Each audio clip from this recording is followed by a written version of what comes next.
little bit of struggle on the tack there. I think this was a little back before we got really comfortable with tacks, I would say. But right, those last couple minutes, if we back up here, we can kind of see getting some headers going on. So sailing, we're on our close haul course, and then realizing that, boom, right there, got to head down. Either that, or maybe should just head it up a little above close haul, a little too far.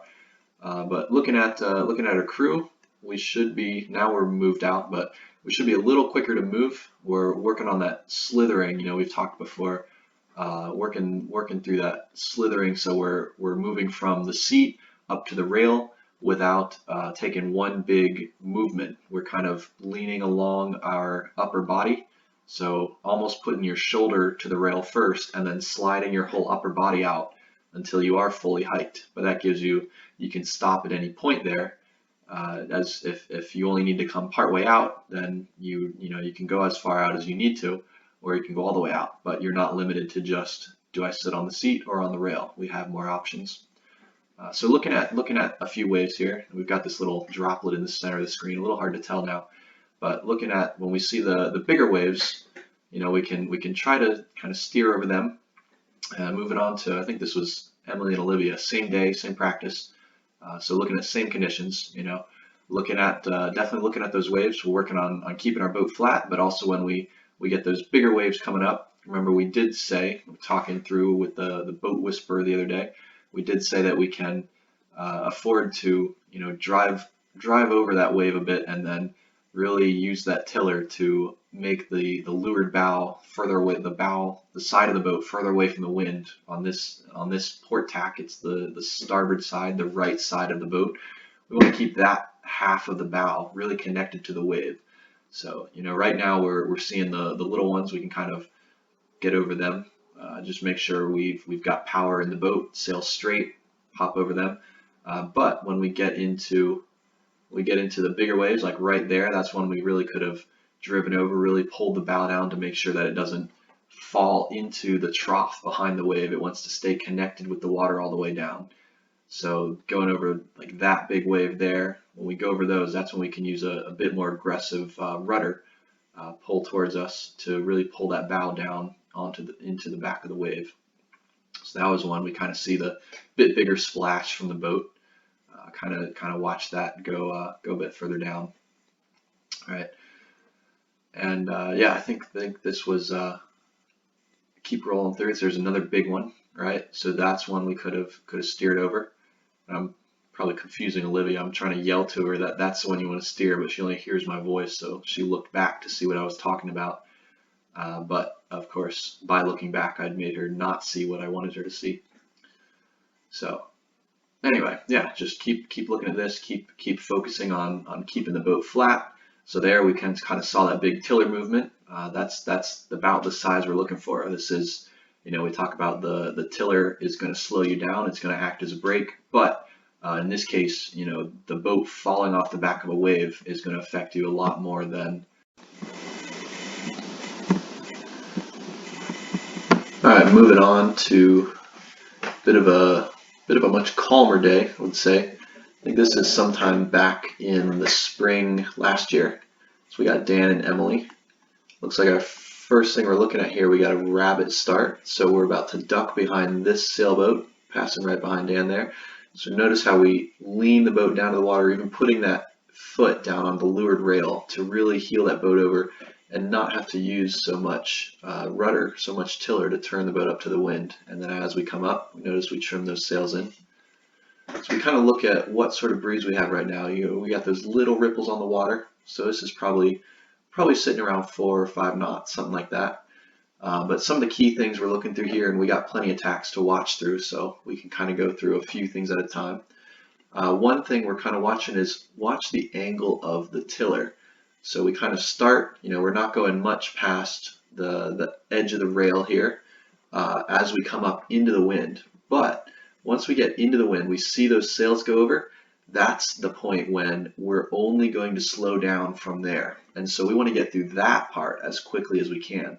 So we're going to very slowly turn up into the wind But as we come around, we get into the wind, we see our sails start to back onto the new side. Then once we get to that point, that's when we want to spend as little time as possible until we get down to the new close hauled course. So now we're going to increase the rate of turn, get down to the position where we can do our big roll, do our big flatten, and get through pretty quickly. So it's sort of two parts when we're thinking of the steering. We tell everybody don't turn past the edge of the tank there, but once we get past head to wind, now is when we want to do that big turn, get ourselves down to that new angle that we can roll and then flatten from. So speaking of the rolls, we want to kind of watch. We notice that we're getting the rail wet. We're really getting a bit of water coming into the boat if we see that. That's how deep we want to be going. And obviously, depending on the wind, that's going to require more or less effort from our bodies. Obviously, in this really light stuff, we're going to need a lot of body roll. So there we can see they're really getting their body weight down onto that leeward rail, really pulling the boat over. Then we walk ourselves up. The crew can use the jib sheet to pull themselves up. Skipper can use that main sheet. Then once we get up there, we kind of lock ourselves onto the rail. Watch his left hand on the tiller, locking that tiller in place so he doesn't over rotate by accident. He keeps that tiller in the middle by locking that extension on the rail. So on a really big flatten, making sure that both of us are communicating and moving at the same time. Probably that wasn't the perfect illustration, but in most of these we're watching Dan and Emily are going down at the same time, and then they're picking their moment, they're coming up at the same time. And that's the way we're really able to use that big flatten. We're able to get the most out of it. If a 140-pound person hits the rail and then another 140-pound person hits the rail a second later, it's two small impacts, but if we can get 280 pounds to hit the rail at the same time, that's going to have a much bigger impact on the boat, bring it back upright much quicker. The next thing we want to note about this is that as we're doing that flatten, we can definitely tell in this breeze, there's not a lot of wind force, right? So if we just go up for this flatten, we're going to bring that boat way to windward. It's not going to be happy. So if we notice Emily comes up all the way to the rail, but then she goes way back down onto that leeward side, right? And same with Dan comes up, he comes way up on the rail, almost looks like he's hiking if the boat were flat, but then he comes way back in onto that seat. So way up, way back in. So really making sure we get that big kick out of the flatten, but then we can't over flatten. So we call that the counter flatten. When they come back down, they come way up, but then back down again. That's the counter flatten. So we make sure we don't roll to windward too far. Next thing we're looking at is we kind of see how the sails really kind of flip back into the middle. There's a couple of these clips where we actually see Dan reach up and grab the boom to keep it from flying back too much. So we don't want to be necessarily worried about that too much as we come in to this big flatten. The obvious concern would be, well, if my sail comes past the middle of the boat, then I'm totally killing the sail shape there. But if we remember some of the things we've talked about before in our previous sessions, we know that it takes a while for that flow to reestablish over the sail anytime you make any sort of maneuver, especially attack in this light wind, right? So maybe it takes 5 or 10 seconds for that flow to reattach to the sail.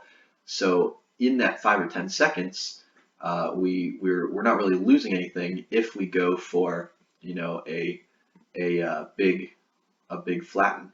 The sails can flip back to the center, and that's okay, because what we've maybe lost in those couple of seconds before they fix their shape, we've gained so much more by getting that big force on them from that flatten, that big apparent wind. So next up in this clip, we kind of see there is a little more breeze. We're getting a little farther away from the land, so wind's filling in the river. So if we notice kind of how his sail is set up in the previous several clips, the outhaul's been a bit tighter. If we remember the ice cream scoop analogy that I believe McKenna came up with, the less wind you have, the less ice cream you have, the smaller scoop you want to use because it makes it look like more ice cream, right? So same deal with the breeze. If we can have our sail down low, nice and a bit flatter than it otherwise would be set up, then it's not as difficult for the air to attach to it, to flow over it. So a little bit of air goes a longer way, right? If we kind of use that idea. And then as we get more breeze, now we're able to ease off that outhaul a little bit, make a little more full sail, and now we're really going for that power. So we can get away with having more power going on. But when it is very light, and we were talking, we saw the water is basically still and calm. There's nothing interrupting the surface. So very light wind.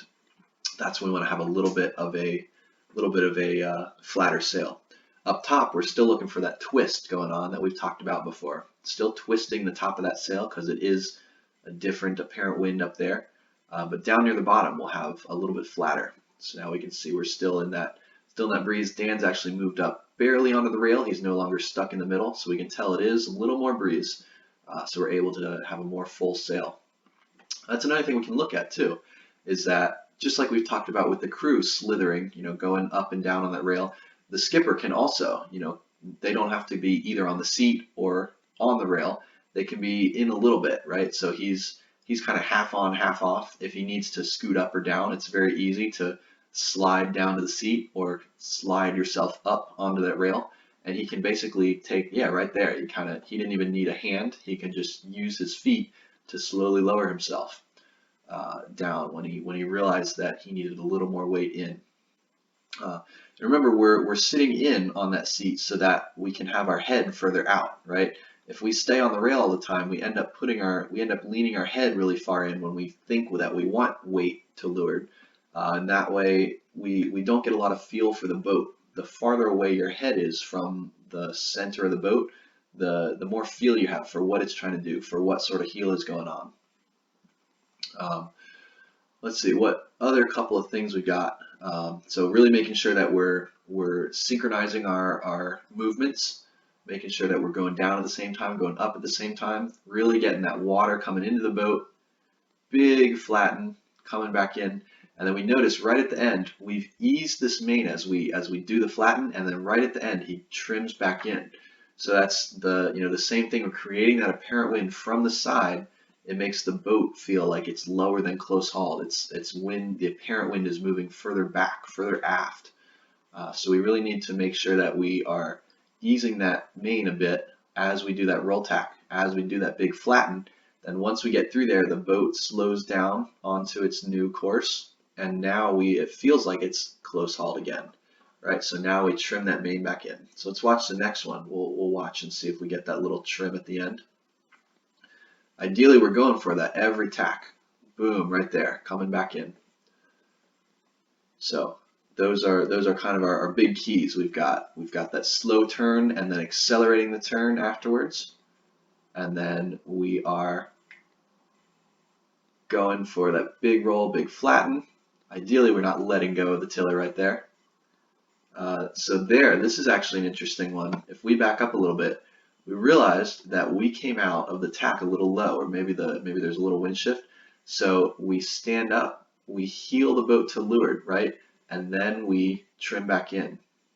So let's look through that again, because this is actually a really important one as well in that light air.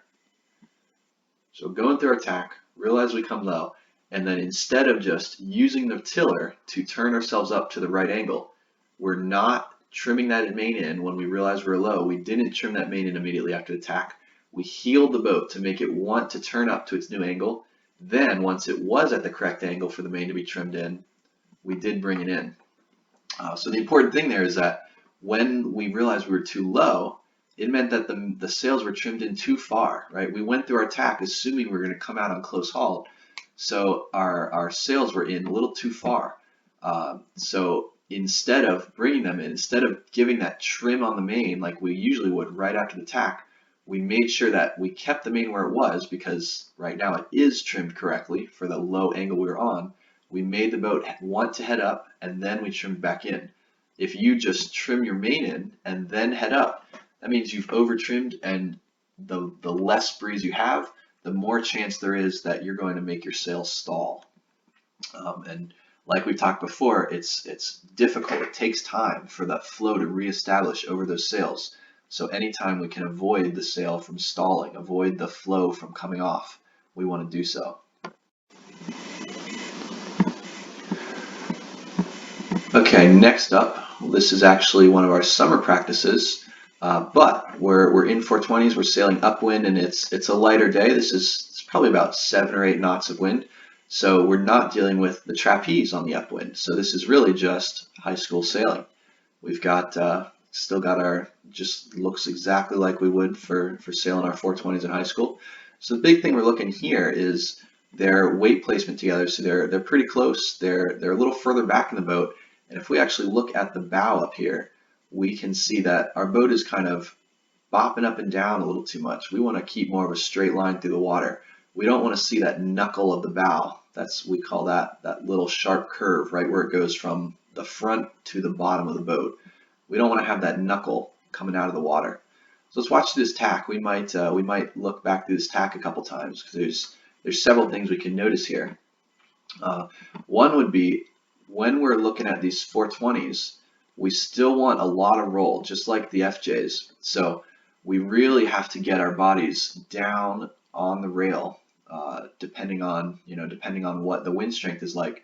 We really do want to start getting that water inside that boat. So I'd say this is a good roll, but it could certainly be a bit of a better roll.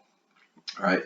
So we've definitely rolled a good amount, but we could have gone more.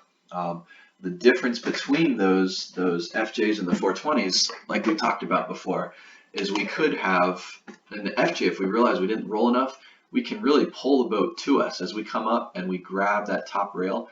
We can actually bring the boat further over if we want. The FJ is narrow and tippy, it can do that.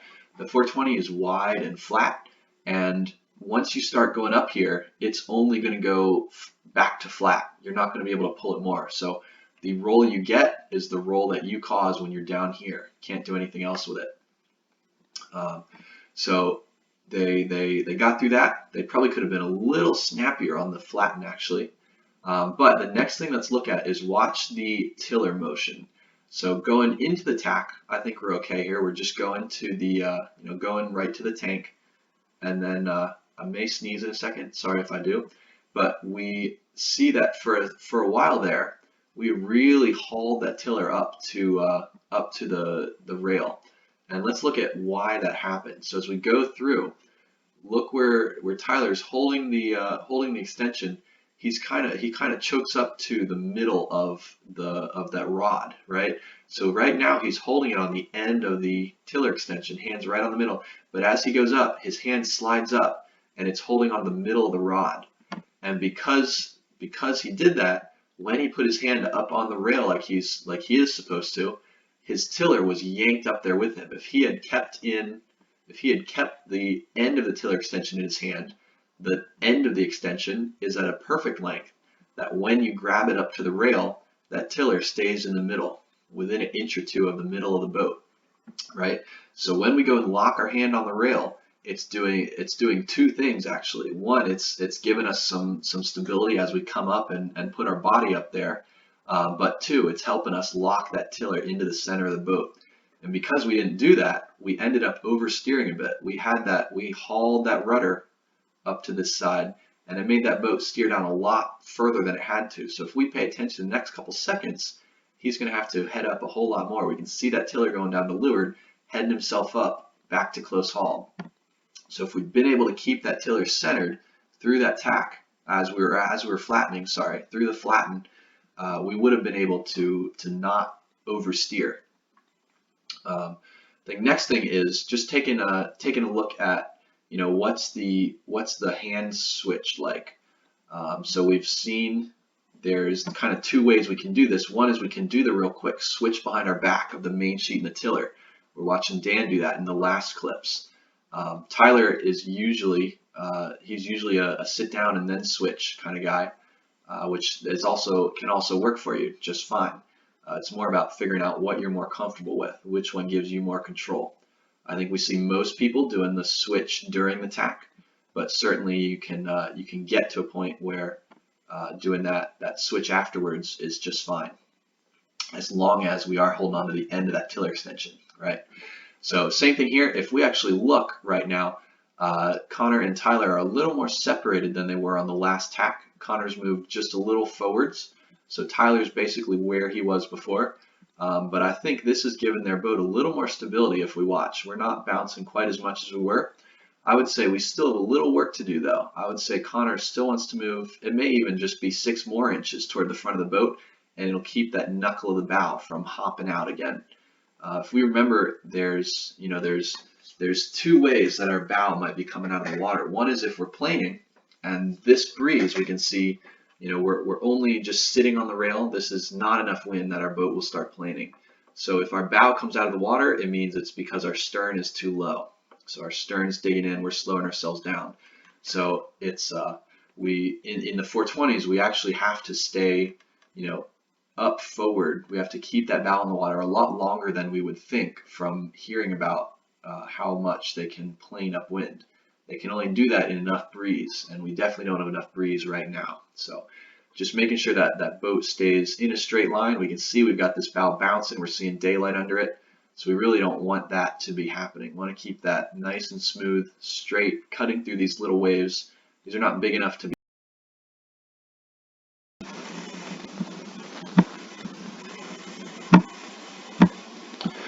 Right, so we've got the same practice session here as Tyler and Connor that we just saw. So same wind strength and everything, sitting around 7, 8 knots, maybe 10 in the puffs. And as we can see here, we again have a little bit of an issue with weight placement. So we're farther back in the boat, almost as if we imagine we're planing. We can see them at times are kind of leaning back, leaning shoulders toward the back of the boat. But we can definitely see this is not where we want to be right now. We're seeing at times the hull is out of the water almost all the way back to the mast. So that's a lot of bow coming out of the water. It means you got a lot of stern in the water. That's going to be pretty slow. So in this wind conditions, we can see that knuckle of the bow right where it turns from straight down to straight back. We can see that occasionally pop out, but when we're seeing daylight under the boat, we know that's definitely we're way too far back. We need to get our weight a lot further forward. So now looking, back, the side-to-side weight placements, what we're looking at now, we're definitely in that light to medium wind condition, where our light to medium range in that medium wind. So we're definitely starting to hike, but we're nowhere close to being overpowered and having to ease the sails just to keep the boat upright. So very comfortable mid-range sort of breeze. So going through attack here, we'll watch it through. All right, so definitely some things we can note here. Let's go ahead and rewind. And first we're going to watch the crew body placement. So Hannah goes and kind of pops her body in the air to bounce back down onto that rail, give a little more of a kick to the boat. And that's absolutely a good thing to do. We just want to make sure that we're really getting our body weight far out on that rail. So remember the boat is really wide. The 420 is much wider than the FJ. It's harder to roll. So we're doing all the right things here. We just need more of it. So we're holding on to that jib sheet to support us through the tack so we don't fall out of the boat. But because we're doing that, that lets us get a lot farther out on the rail. Even Audrey could maybe do a little bit more roll there. The skipper can definitely get away with a lot less roll. The crew is on the widest part of the boat, so they really should be the one getting far out there, getting their body wet even, as we're still trying to bring water into the boat, just like with the FJ. So really getting that deep roll, coordinating body movement if we can, so that the skipper and the crew are both hitting that windward rail at the same time. So we're delivering that 260 pounds or 270 pounds of force at the same time, and not a couple of 130-pound hits a couple seconds apart. The coordinated effort is going to be a lot more effective for us. And again, just keep it nice and smooth, nice and stable. The name of the game here is the ease, hike, go straight trim, right? That go straight is so important for the 420s. When we're looking for boat speed, we don't want to be using that rudder at all, even if we can get away with it. If we need to adjust up or down a little bit as we have small wind shifts, we can even just use some windward heel or leeward heel to make the boat want to turn where it needs to go. We really should be saving that rudder for the bigger motions such as attack. One thing to note here is look how Audrey is adjusting her legs as she's sitting there trying to figure out, does she want him behind the traveler bar or in front? What she want to do? So when we're sitting, we do need to make sure that we're still kind of keeping our body tucked in tight to itself. So we're not trying to sit, with legs apart, letting ourselves kind of slouch on the rail.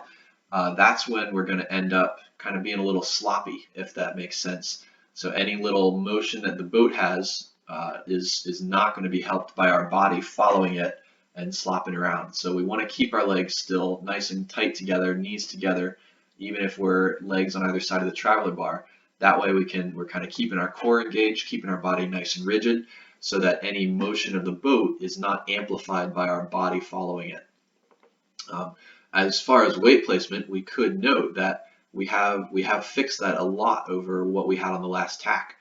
So they're moving their body weight a little farther forward now. So Audrey does have leg on either side of the traveler bar. So she's moved forward about 6 inches, and then Hannah's got maybe 18 inches further forward, because we can definitely see that separation between the two of them now.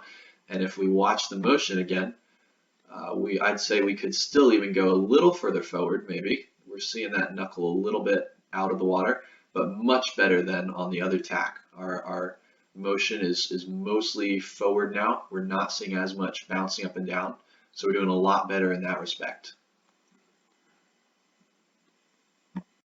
All right, a little more upwind stuff going on here.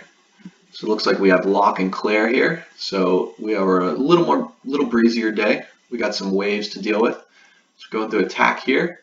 I think one thing we want to watch is make sure we're not overturning there. Usually we can get away with that because it's waves. We don't want to be stopped in the middle by a wave.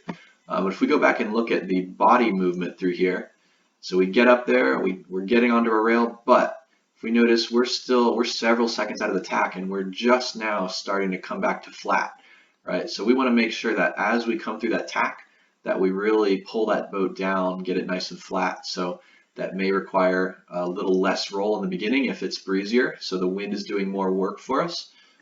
We don't have to roll our bodies quite so much. It also may need us to get out a little farther. We can see both of us both Locke and Claire, they're really just getting up to the top rail and not doing much beyond that. So we're really not getting the benefit out of the roll tack because we're not taking that flatten. All right, so we remember the waves that we're dealing with for the bigger ones. Excuse me.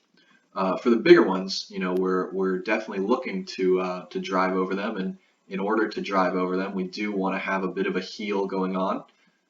But when we don't have the bigger ones that we can drive over, if we're just trying to punch through some smaller chop, then we really want to make sure that our boat is nice and flat in order to not lean to leeward and not lose that speed. So this clip coming up is probably one of the better clips that I have for showing the wind shifts and puffs coming down on the water. It's often really difficult to see those in a video clip through a camera. But if we back up just a little bit here, we'll watch Lucy and Libby go through their tack. I'd say crew definitely needs to do a little more work there. Skipper was a little over exuberant and it saved it, but the crew definitely needs to get out. So we watched right there, saw a big header. They had to suddenly head down. And if we're looking through, we're trying to figure out, how to tell things coming up to us on the water, right? How do we call those shifts? How do we call those puffs? So when we're looking upwind, we see boats ahead of us. When we see this happen to them, see they're sailing close hauled, suddenly big course change without any sail adjustments, right? So that means they're going from close hauled, so the wind's coming from over here somewhere. Suddenly the wind shifted, it's coming from here, coming straight down to them off the shore. So suddenly, without changing their boat's direction, they're above close hauled. So they had to suddenly head down. Now they're on a new close hauled course, but if you see that, then the wind direction has changed up there from here to about there. And so that new wind is coming down to you. So by the time you get to somewhere up here, you should expect that to happen so you can be prepared for it and not be taken by surprise. So that's something that we can see. The next is if we look right up here, we can kind of see this darker patch of water. It's going to get easier to see as it comes towards us.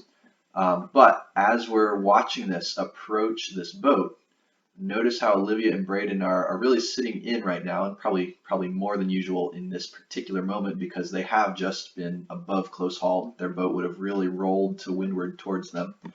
But I'm now whistling to them. It's tack on the whistle. It's time to go. So they're going into the tack. We can see this puff coming down. Here's this breeze, this darker patch of water coming down to them. Ideally, we'll go through and then we'll back up and talk about two different things. But so we're going through, and what they want to be seeing now is we are tacking. This puff is going to hit us while we're tacking. So we see we're sitting in the boat right now. Braden's down on the seat. Olivia's just barely sitting on the rail. We're going through this tack, and look at what happens when they go out on the rail. Boom, the puff hits. Now we are fully hiking. We had a struggle flattening the boat, and we're fully hiking to keep it flat now. Right over there's another little header knocking them down. The wind direction probably came back. When we're going into attack, we want to be aware of that. Anything we're doing, right? We want to be aware of any breeze that's coming down to us to see what it might change about our situation. So right there, if they'd been able to say, we're going to come into this puff during the tack, so maybe we don't need to roll quite as much. They would have been able to flatten the boat a bit more easily, and the boat would have taken off immediately instead of having to kind of build up speed while it's heeling over. Obviously, we're in the middle of a drill. Like I said, this is tack on the whistle. They had to tack there when I blew the whistle, so they could have helped themselves a little bit by knowing the puff was there. But if we remember, when we're making our own choices, we really want to avoid this sort of situation if possible. There obviously may be times when we need to tack right now. Maybe here's a ley line, or here's a starboard boat, or whatever may be going on. But if we have the choice, we should sail into that puff first, take the speed, so then even if we still decide to tack, we've got more speed from the puff. But then we can decide what's going on. Maybe it's a big header and maybe we do want to tack right away.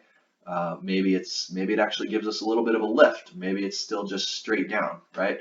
But at any rate, we want to sail into that puff for a boat length or two to figure out what's going on with it before we decide to tack. So when we're making our own choices, then we want to wait.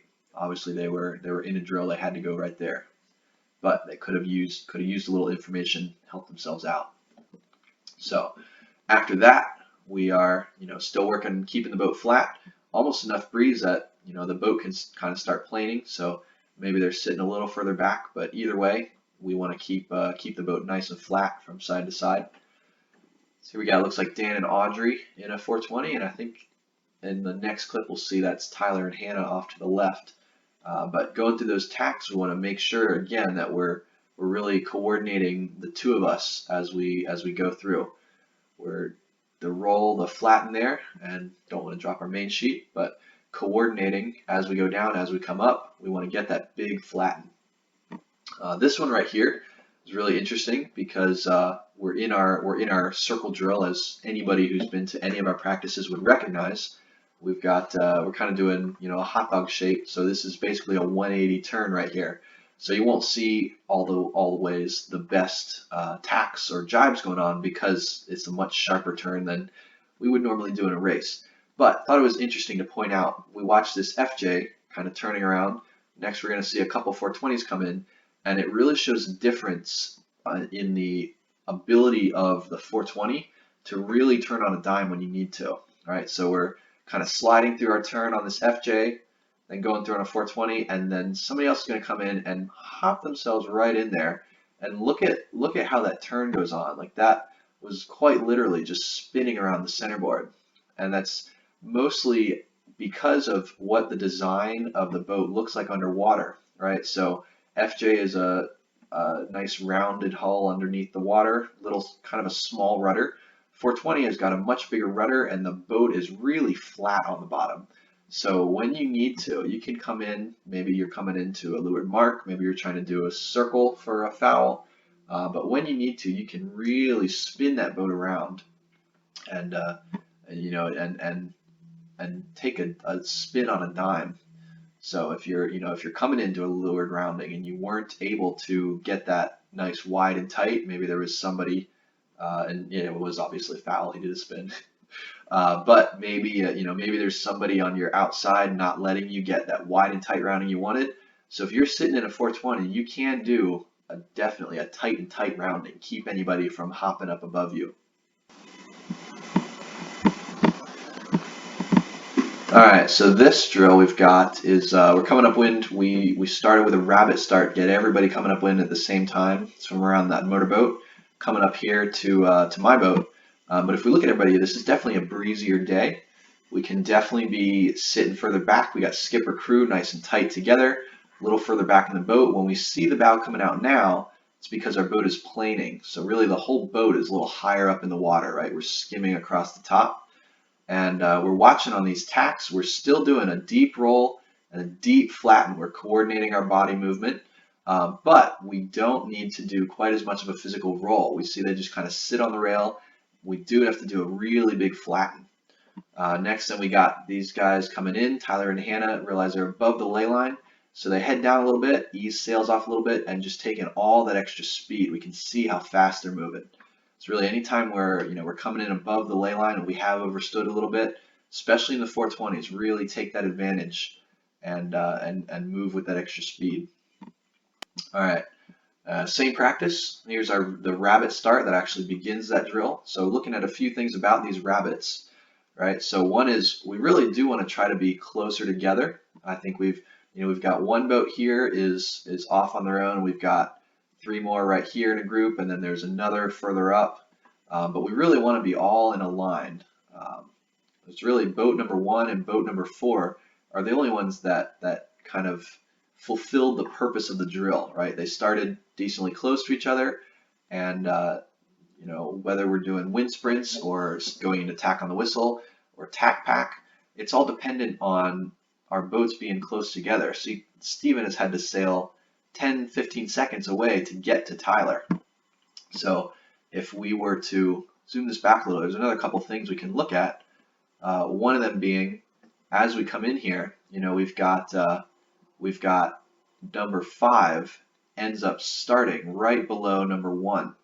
So if we kind of think about the length of our drills that we usually run, maybe 3 minutes is that'd be a long drill off a rabbit start before we reset, right? So that's not a lot of time to do anything with. So if you start here when you're below another boat, you basically cut yourself out of the drill immediately.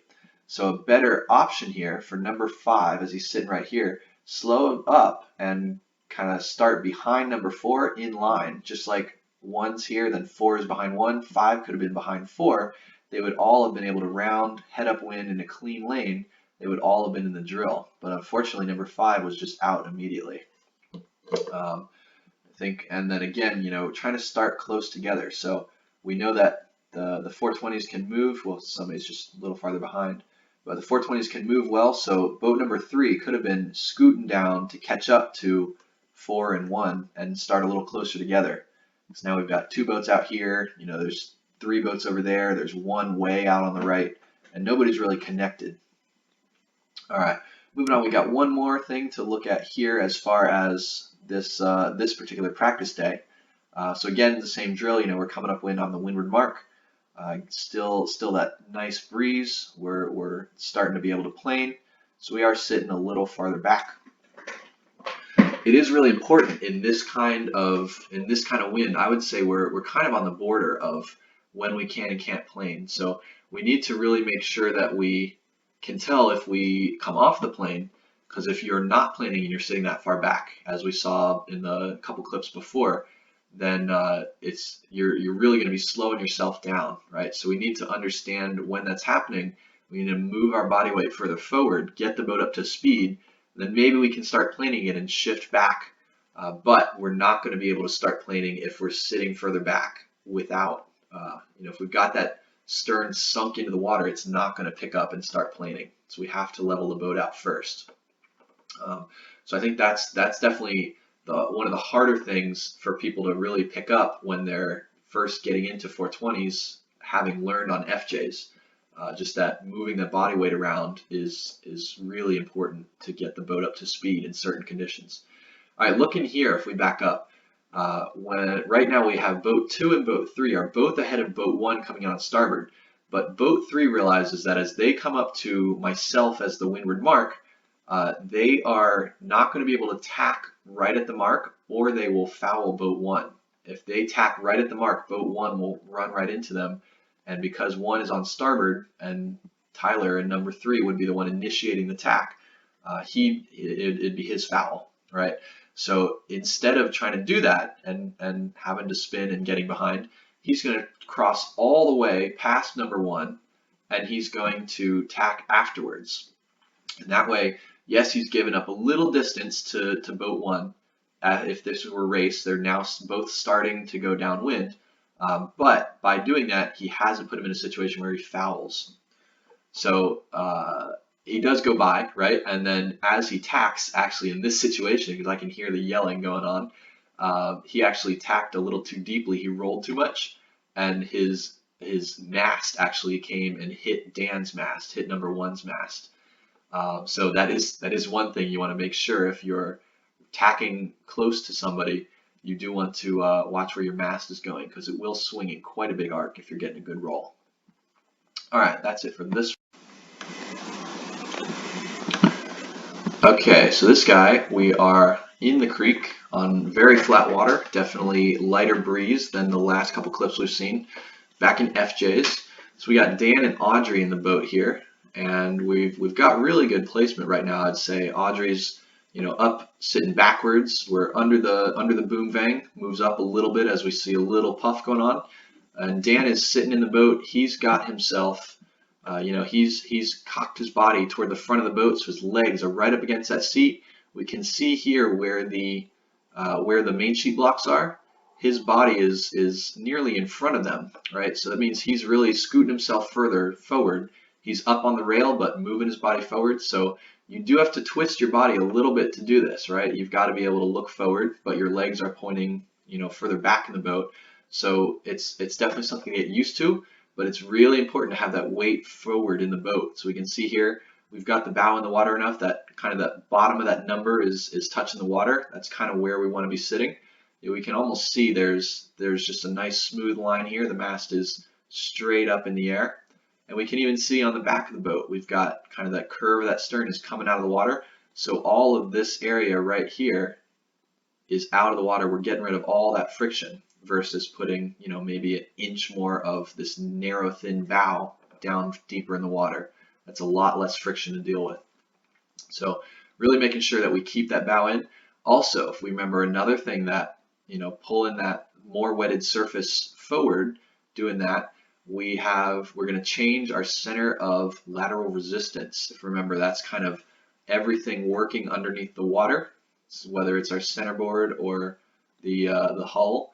All that adds up, and if we take less boat in the water back here, make a little more boat in the water up here, it's going to take that dot, all that average center of resistance, it's going to move it further forward toward the front of the boat, right? So it's not going to be that much that I've moved my cursor.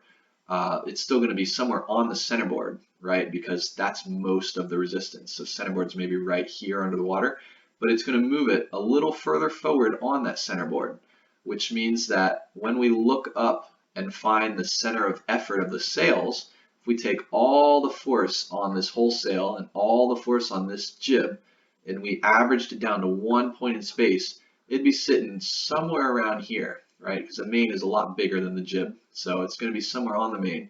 So if we move this center of effort underwater further forward, then the force of the wind on the sail is going to act to head the boat up toward the wind a little more, right? So that means the boat wants to head more upwind, and especially in an FJ, that is what we want to happen. We want that boat to be pointing to the moon and just sailing as high as it possibly can. So continue on here. Next, we're gonna see a tack coming up pretty shortly, I would imagine.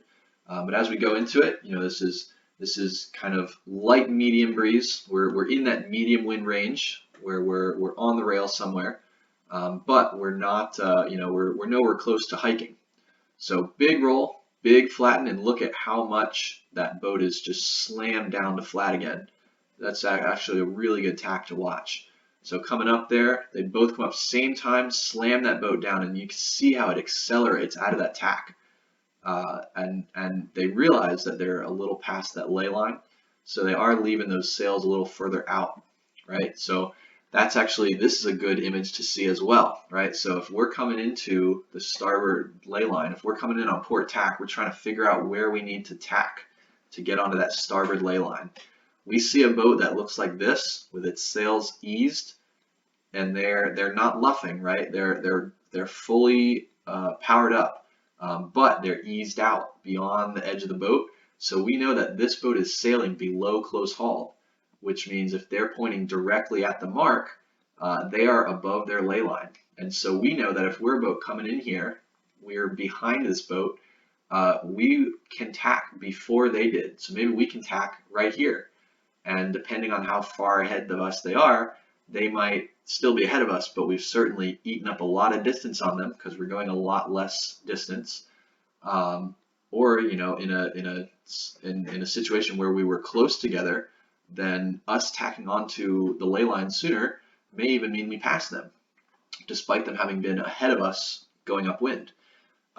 So we really need to, that's something we can really pay attention to as we're coming to that ley line. Can we tack before this guy if he's heading down, right? So what we wouldn't want to do in this case is not notice this, right? We would want to make sure we see it, because if we were to continue and go past him and then tack somewhere out here, now we are not only still behind him, but we've given up even more distance than he did, because we're not going to tack right underneath him, right? We don't want bad air. We know that we're going to go out somewhere over here. And so that means we're going to have even gone farther than he did past the ley line. So that's something we can really take advantage of if we ever see that position. So we can kind of watch him coming into the mark, and I think the mark's actually around here. So he's really upwind of the mark right now and heading down to it. Like this boat tacked in a lot sooner. They're heading still up on close hauled. All right, so they cut a lot of distance compared to Dan and Audrey. All right, looking at another one here. So not looking at a whole lot of downwind stuff today, but remember, going downwind, crews want to be turning around to face forward, because when he's trying to switch the jib over, it's really hard to do that when you're trying to turn around at the same time, right? He's trying to face backwards and switch the jib. It doesn't work so well. All right, looking at some more upwind. So like we're looking at Dan and Audrey again. So tiny bit more breeze. Audrey's kind of up on the rail now, but going for another tack. Boom, that big flatten, come through. And this time, looks like we haven't overstood, so we are still sailing close hauled. Let's watch this tack. So I'd say that's a good roll, but we really actually have not flattened there. There's a bit of flatten there, right? So it took several seconds before we really came back to flat, and now we're letting ourselves heel over again, right? So we want to make sure that when we go through that tack, we really bring it down to flat, get that advantage from those sails being forced into the wind. But we also want to make sure that afterwards we stay flat. We don't let ourselves heel up. We know that ease, hike, trim is how we need to roll. Ease, hike, go straight, and trim. So they are certainly hiking. They could be maybe hiking a little more, but needed a little more ease in that situation. So definitely the big thing about that roll tack, right, is we're bringing the sail down eventually. But we really, if we go back to when the tack happened, it's the roll tack is all, how much power you get out of it is all about the speed at which you bring that sail back upright, right? So they went through the same amount of angle as Dan and Audrey did. Taya and Libby went through the same amount of angle, but they took maybe 4 or 5 seconds to flatten that boat back again. So the amount of force that was put in was nowhere close to the amount that Dan and Audrey were able to put in with that big slam back to flat. All right, so this clip here, we're looking at a little bit of team race playing going on. So remember some of the stuff we talked about yesterday. This is practicing a lockup position. So McKenna and Hannah here are the leeward boat. Audrey and Claire are the windward. So we got a couple things, a couple good things, couple bad things about the situation. So when we can see right there, see that jib, McKenna is trying to luff up into the wind and chase Audrey off of her breeze. She could be a lot more aggressive on it though.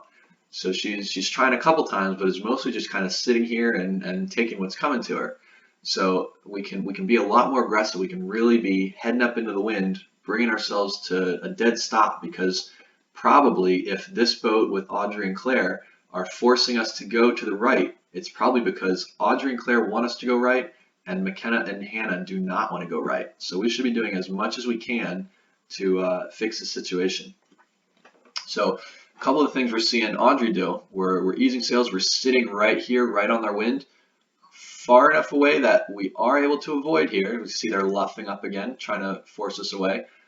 So we're far enough away that we're able to avoid, but we're not so far away that McKenna and Hannah are able to tack out from underneath us. So we're keeping them pinned.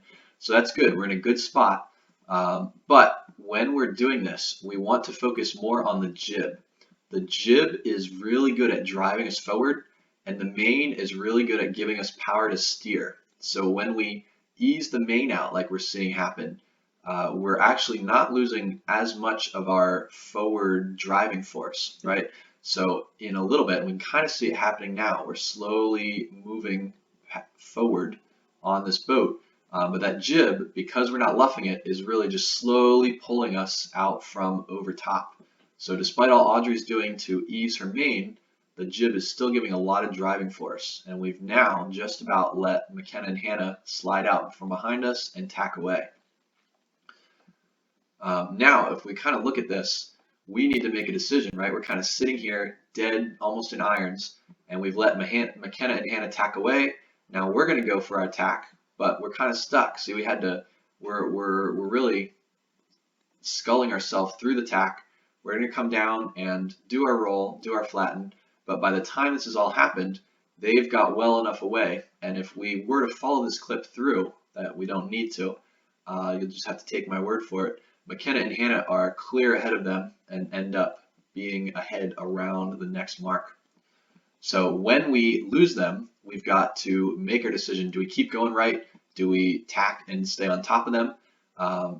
But when we kind of sit and lose our speed there, then it took us a while to tack, and we can see, yeah, they're clear far ahead at this point. So when we see that happen, when we see we've lost what we had, then we need to make a decision to keep ourselves in the driver's seat of that situation. So right now, see, McKenna and Hannah were actually able to hop up to windward, and now they've established a position directly ahead. So Audrey and Claire are going to be sailing in their bad air the whole time. Let's back up real quick. We'll just look at this tack before we do anything else. So we're going through, we go for our roll. We want to watch the crew. We want to see a little bit more movement from the crew, right? So Claire comes down to the rail a bit. We probably could have done a little more roll, but as we come up, there we go. We could have had some more roll, get a little water in that boat. But when we came up, there was probably not as much flatten as we could have had, but then the counter flatten is really where we need to see a little more movement there.